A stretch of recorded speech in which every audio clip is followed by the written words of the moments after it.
Now, students, we are going to discuss the fate of RBCs. That is what happens to RBCs when they are get destroyed. Now, first moving towards that, what is the lifespan of RBCs? The lifespan of RBCs is 120 days.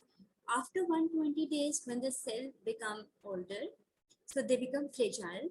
So, however, the young cells have ability to easily pass through the narrow capillaries of the body without undergo any destruction. So, what happens to the fragile RBCs when they pass through the capillaries? They get destroyed while trying to squeeze themselves. So, particularly the capillaries which are present in the skin are very narrow in diameter.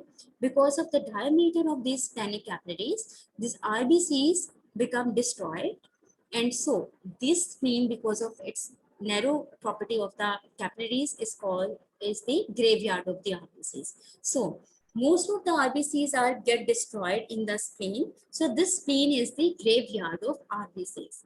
Now these destroyed RBCs are now fragmented and the hemoglobin is released. Now we have hemoglobin. This hemoglobin is readily undergo phagocytosis by the macrophages of the body, particularly those macrophages which are present in the liver, spleen, and the bone marrow.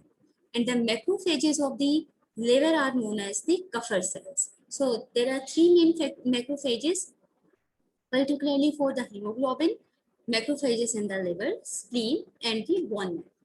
Now, hemoglobin is degraded into three major components. First one is the iron, second one is globin, and third one is porphyrin.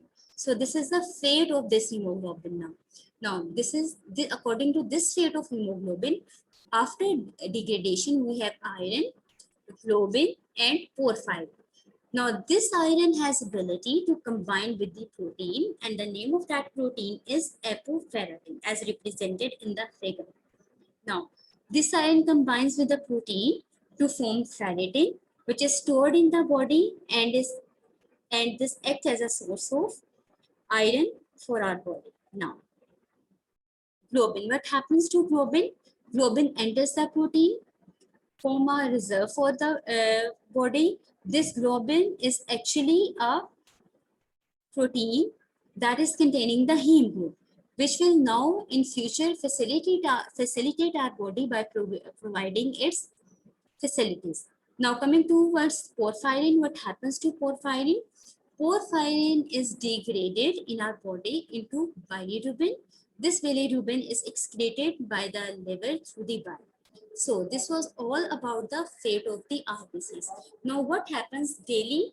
10% of RBCs in our body are get destroyed, and after this destruction, the resulting formation of hemoglobin, that is 0.6 gram per deciliter.